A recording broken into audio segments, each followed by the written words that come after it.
A conservative writer and GOP operative convicted of the Foreign Registered Agent Act is crying foul after sensitive information he was promised would be sealed by the Senate Intel Committee was leaked to the media.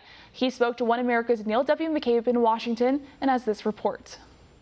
Sam Patton is a conservative writer and political operative who had clients in Washington and overseas.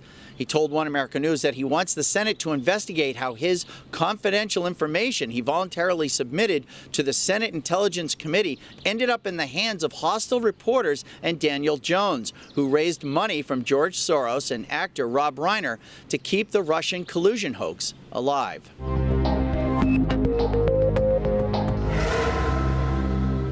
Material and information that I shared only with the Senate Intelligence Committee came into the media, and I can only speculate as to how that happened because I only shared it with the Senate Intelligence Committee on the understanding of confidentiality. Patton said he sent a June 6 letter to the Senate Ethics Committee where he detailed examples of how the Senate Intelligence Committee betrayed its commitment to him. In September 2017, Patton said he was called by James Wolfe, the committee's security director, to follow up on an email from the committee. Patton was overseas, and he told the committee's staff that he would cooperate with its investigation into Russian interference in the 2016 election cycle. As part of his voluntary cooperation, Vanessa Lee, the Republican counsel for the chairman, North Carolina's Richard Burr, told Patton that if anyone leaked his testimony or documents, they would be fired, he said. Lee also promised Patton that there would be no questions about the Foreign Agent Registration Act because his lawyer was not an expert in that field.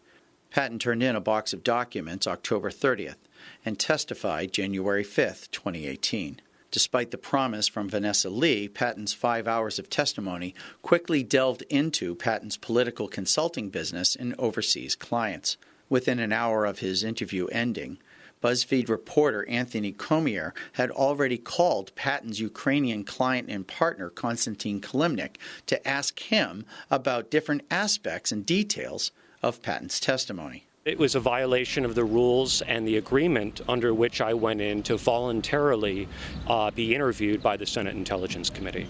Another example of reporters somehow getting the heads up was in April of 2018, when reporters from The Atlantic and Daily Beast requested and received interviews with Patton the day before he was contacted by special counsel Robert Mueller's team with a warrant for his smartphone and a grand jury subpoena, which was based on his confidential testimony. Patton said he believes that Daniel Jones, a former senior staffer to California Democratic Senator Dianne Feinstein, a member of the Senate Intel Committee, was responsible for brokering his information to Mueller and the reporters. I'd like to know what the continuing relationship was between Daniel Jones and active members of the Senate Intelligence Committee, specifically having to do with myself.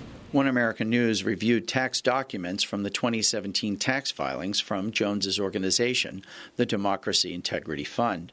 That year, Jones raised more than $7 million, including contributions from groups fronting for left-wing billionaire George Soros. There is a former Senate Intelligence Committee staffer named Daniel Jones who left the committee's staff in early 2017 to raise money from George Soros and Rob Reiner to push the Russia story to the American media. According to the tax filing, in that first year of President Donald Trump's administration, DIF paid Fusion GPS $3.3 million. British Secret Services veteran Christopher Steele, $200,000, and English political intelligence operative Neil Barnett, $150,000. James Wolfe, who for 29 years was the security director for the Senate Intel Committee, also gave Patton assurances that his information would be sealed. Patton said he had an odd feeling about Wolfe when he presented his documents to him. In fact, Wolfe would not make eye contact with him, he said. This little-known staffer became national headlines after he was arrested and convicted for lying to the FBI about his unauthorized disclosure of classified and other sensitive information. What was the role of Jim Wolfe, to whom I physically handed my production, to whom I physically handed all the requested documents that the committee requested?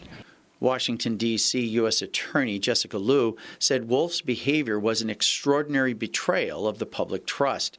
In particular, how Wolf used information he controlled to win the attention and affection of young female reporters. Wolf, the husband of an FBI agent, admitted to the Justice Department that he gave information to 4 female reporters and carried on a 3-year-long intimate affair with one of them, Capitol Hill reporter Allie Watkins, now with the New York Times.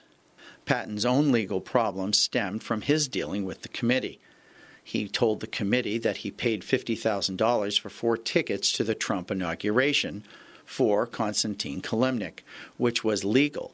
But because he allowed the Ukrainian to pay him back for the tickets, it was a violation of the law that forbids foreigners from contributing to inaugural committees. In April, he pleaded guilty and received 3 years probation.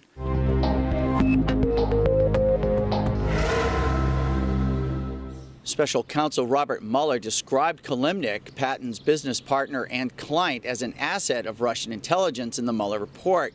Like so many other Mueller assertions, this turns out not to be the case. National security journalist John Solomon reports that for years, Kilimnik has been a source for the State Department, making it quite likely that his reimbursing Patton for the tickets was more than a careless mistake. Neil W. McCabe, One America News, at the White House. Want to see more videos like this? Click on the link below and subscribe to One America News on YouTube. And call your cable provider and kindly demand that One America News is added to your lineup. Call and subscribe today.